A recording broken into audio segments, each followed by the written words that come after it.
Fala pessoal, tudo bem? Na aula passada nós estávamos falando sobre oração. Jesus Cristo está ensinando aqui no Sermão da Montanha sobre como nós podemos falar com Deus, nosso Pai Celestial. Ensinamento muito importante, que infelizmente as pessoas da época de Cristo tinham se desviado, né? Eles preferiam ser ouvidos pelos homens, eles diziam que estavam falando com Deus, mas na verdade eles queriam a atenção das pessoas que estavam ao redor. E os ensinamentos de Cristo mudaram essa perspectiva, dizendo, vai orar em secreto, mesmo orando em público, seja humilde, né? E ele mostrou um exemplo de oração que é o Pai Nosso, que a gente leu no encontro passado. E aqui em Mateus 6, continuando, ele diz o seguinte: porque se perdoardes aos homens as suas ofensas, também vosso Pai Celestial vos perdoará a vós. O perdão é tão importante, é um dos ensinamentos mais importantes das Escrituras. Eu não sei se eu posso dizer isso, né? Porque todos os ensinamentos são importantes, mas em termos de atitude do homem, eu considero um dos mais relevantes, porque nós precisamos do perdão divino. Todos nós somos pecadores, todos estamos destituídos da glória de Deus, todos nós erramos, e sem ter o perdão divino, estamos perdidos para sempre. Mas para obter o perdão divino, nós precisamos perdoar uns aos outros. Isso significa perdoar pessoas que às vezes fizeram coisas terríveis, como, fizeram bullying com você, falaram sobre sua aparência, falaram sobre sua família. Algumas fisicamente foram agressivas, algumas abusaram de você, de seus familiares, algumas cometeram crimes contra você. E ainda assim vem esse mandamento, o que vai causar espanto nos apóstolos, e eles vão perguntar, né, Pedro, quantas vezes tenho que perdoar? E Cristo vai dizer 7 vezes 70, o que significa infinitamente. Nós vamos falar mais sobre o perdão, mas aqui no Sermão da Montanha, ele já diz que nós precisamos perdoar se nós queremos o perdão divino. Não é fácil. E, para ser sincero, algumas situações é impossível, a menos que nós tenhamos a graça de Jesus. É só Deus que pode nos dar esse milagre, o milagre do perdão. E sozinhos, talvez nós não conseguíssemos perdoar uns aos outros, mas com Deus tudo é possível. Quando jejuardes, o jejum era um mandamento importante no antigo Israel e continua sendo importante hoje. A gente leu que o ministério de Cristo começou com o jejum. Depois do batismo dele, ele foi jejuar por 40 dias e 40 noites. Não se preocupe que não é o tempo que você precisa jejuar. Se você se abster de 2 refeições e ficar um período mais ou menos de 24 horas, já vai ter cumprido essa lei. Ou seja, você tem que parar de comer, parar de beber com um propósito fixo de se aproximar de Deus e talvez de alcançar alguma bênção, né, que você está pleiteando. E aí Jesus ensina mais sobre o jejum, dizendo: quando jejuardes, não vos mostreis contristados como os hipócritas, porque desfiguram seus rostos para que aos homens pareça que jejuam. Em verdade vos digo que já receberam seu galardão. Então imagina assim, a pessoa está jejuando e diz: ai, que fome, que sede, tá tão difícil para mim esse jejum. Às vezes nem fala jejum, né? Mas a pessoa pergunta: nossa, o que aconteceu com você? Não, é que eu tô jejuando, eu sou uma pessoa muito fiel, eu tô jejuando, mas tá tão difícil. Não faz isso. Pelo contrário, vai trabalhar, vai fazer a tua rotina normal e simplesmente não come e não bebe naquele dia, né? Você começou com uma oração, seu jejum, e não tá e ninguém vai perceber que você está jejuando, tá? Se quiser, usa até não sei, para deixar o hálito melhor, né? Alguma coisa aí para ninguém perceber que você está jejuando. E é assim que tem que ser. Para que não pareças aos homens que jejuas, mas o teu Pai, que está em secreto. Teu Pai que vem em secreto te recompensará publicamente. Eu sei que isso é verdade, que Deus ele vê todas as coisas e quando nos esforçamos para guardar os mandamentos porque o amamos, não para parecer para os outros que nós somos fiéis, ele nos recompensa. Não ajunteis tesouros na terra onde a traça e a ferrugem tudo consomem e onde os ladrões minam e roubam, mas ajunteis tesouros no céu onde nem a traça nem a ferrugem consomem, onde os ladrões não minam nem roubam. Cristo não está dizendo que a gente não precisa trabalhar e procurar prosperar nas coisas materiais. Ele está dizendo que, às vezes, nós nos esforçamos tanto para conquistar coisas que vão desaparecer, né? Que nós não podemos carregar para quando vamos para o céu. E que as coisas espirituais muitas vezes deixamos de lado. Então, vamos trabalhar para aquelas coisas que são eternas, que essas são as mais importantes.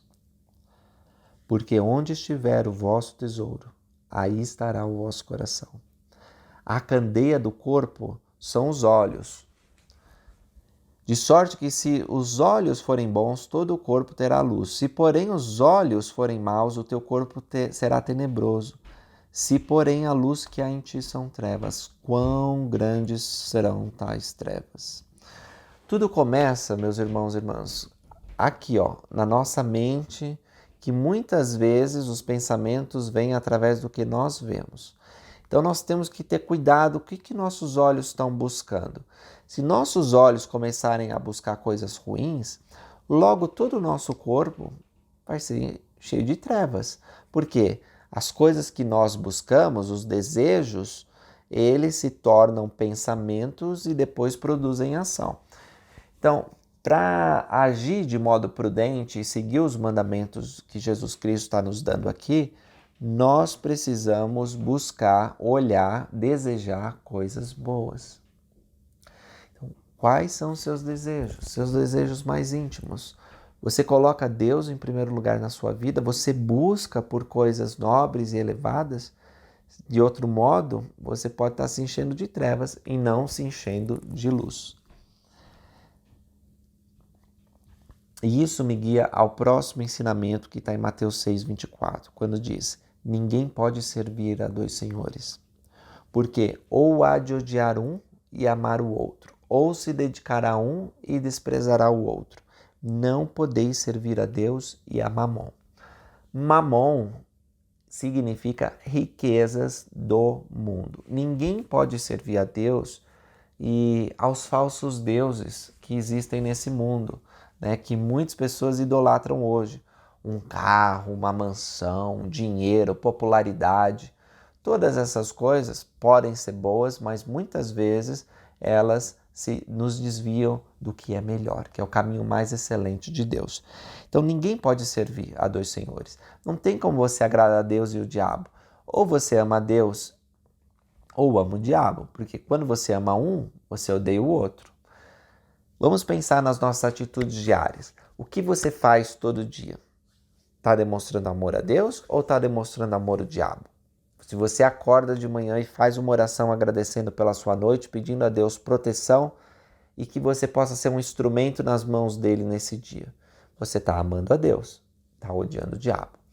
Se com o correr do dia você se frustra com uma pessoa, um cliente, um colega, um chefe e pensa mal a respeito dele, você está amando o diabo, está desprezando Deus. Se você se arrepende dessas coisas e procura ser melhor, escreve um cartãozinho para a pessoa e deixa uma balinha, um docinho para ele, sabendo que pode comer aquele docinho, né? Claro. Então, você se arrependeu, você está amando a Deus e odiando o diabo. Está vendo como todo momento é um momento de decisão? E todo momento nós estamos escolhendo servir a Deus ou servir ao diabo. Nós temos a liberdade de escolha. E quão importante a gente reconhecer que nós somos responsáveis pelo nosso destino eterno. Nós podemos escolher a todo momento servir a Deus ou servir ao diabo. Quem você ama? Deus ou Mamon? Quem você serve? Você vai poder mostrar isso através das suas atitudes. E para terminar aqui esses ensinamentos de Mateus 6, o Senhor disse, a partir do 25, por isso vos digo, não andeis cuidadosos quanto à vossa vida, pelo que haveis de comer ou pelo que haveis de beber, nem quanto ao vosso corpo, pelo que haveis de vestir. Não é a vida mais do que o mantimento e o corpo mais que o vestuário? Olhai para as aves do céu, que nem semeiam, nem cegam, nem ajuntam em celeiros, e vosso Pai Celestial as alimenta. Não tendes vós muito mais valor que elas? Agora veja, Deus, Jesus Cristo aqui não está desprezando os animais que Ele criou e ama. Pelo contrário, ele está dizendo que nós, como filhos de Deus, somos mais valiosos aos olhos de nosso Pai Celestial do que essas maravilhosas criações que ele colocou ao nosso redor. E se Deus cuida do passarinho e da erva, por que não vai cuidar de nós que somos seus filhos? Isso não significa que você tem que ter uma atitude desleixada e dizer, ok, agora eu não vou trabalhar mais, que Deus me sustente, que venha do céu, eu vou viver de ajuda do governo, vou viver de ajuda da igreja. Não é isso, tá? Jesus Cristo ensinou a importância de se trabalhar, a importância de fazer a tua parte para progredir. E a gente vai ver esses ensinamentos. O que ele está dizendo aqui parece ser mais particularmente para aquele grupo de discípulos que ia pregar o evangelho. E ele está dizendo, quando vocês forem na sua missão, eu vou enviar vocês para vários lugares. E você não fica preocupado, porque se você for enviado, Deus vai te sustentar. E qual de vós poderá, com todos os seus cuidados, acrescentar um côvado à sua estatura?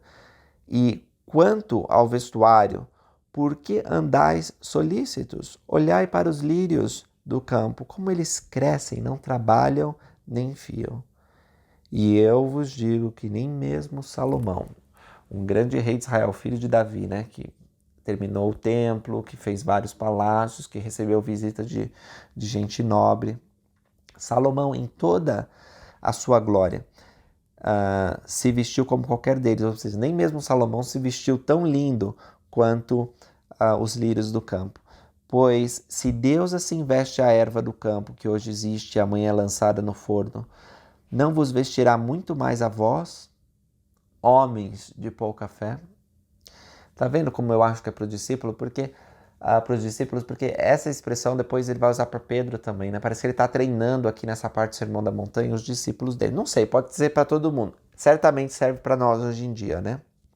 Não andeis, pois, inquietos, dizendo, que comeremos, ou que beberemos, ou com que nos vestiremos, porque todas essas coisas os gentios procuram. De certo, vosso Pai Celestial bem sabe que as necessitais de todas essas coisas. Mas buscai primeiro o reino de Deus e sua justiça, e todas essas coisas vos serão acrescentadas. Não vos inquieteis, pois, pelo dia de amanhã, porque o dia de amanhã cuidará de si mesmo. Basta cada dia seu mal. Tem tanta coisa importante que eu gostaria para falar desses versículos para vocês aqui. A primeira delas é que prioridade é o reino de Deus e as outras coisas vão se encaixar. Se você está tendo dificuldade de planejar a sua vida, de rotina, tem muitas coisas acontecendo, está uma bagunça a tua vida, ou se você não tem nada acontecendo na sua vida e está muito monótono e está uma depressão, a recomendação é a mesma. Coloque Deus em primeiro lugar. Como você coloca Deus em primeiro lugar? Guardando seus mandamentos. Quais são os mandamentos? Orar, ler as escrituras, servir ao próximo. Você vai descobrindo à medida que você vai lendo as escrituras. Esses mandamentos têm que ser em primeiro lugar. Eles são sua prioridade. Então coloca eles em primeiro lugar. As outras coisas, elas vão acontecendo, as portas vão se abrindo. É maravilhoso como Deus, ele tem um plano e quando você coloca ele em primeiro lugar, maravilhas acontecem na sua vida. E o outro ensinamento que eu queria chamar a atenção é que o planejamento é importante você fazer metas, você procurar se desenvolver em todos os campos da sua vida. Nós lemos lá em Lucas que Cristo ele se desenvolveu fisicamente, ele se desenvolveu espiritualmente, se desenvolveu socialmente, ele se desenvolveu em tudo que podia, até crescer em estatura, né? Mas em todos os aspectos. E nós também temos que fazer isso, mas às vezes nós estamos tão preocupados e ansiosos com o amanhã, com o que vai acontecer, ficamos tão perdidos na nossa agenda cheia de tarefas, que a gente acaba não servindo apropriadamente a Deus. Às vezes também, nós estamos passando por uma situação difícil de desemprego, de doença, a gente não sabe o que vai ser de amanhã. A gente não sabe se a gente vai estar vivo, se vai ter o que comer, se vai ter o que vestir. Às vezes nós somos responsáveis por outros pequeninos, esposa, marido. E a escritura pode ser um consolo, sabendo que basta cada dia seu mal. Deus cuida de você. Assim como ele dava o maná para os israelitas, ele vai cuidar de você. O grande segredo, irmãos e irmãs, é colocar Deus em primeiro na sua vida. Faça isso. Faça isso de pensamento e de atitude e os milagres vão acontecer. Muito obrigado por assistirem esse vídeo. Ainda falta o capítulo 7 para nós terminarmos o Sermão da Montanha. Estou muito animado para conversar com vocês sobre ele. Encontro vocês no próximo vídeo. Até mais.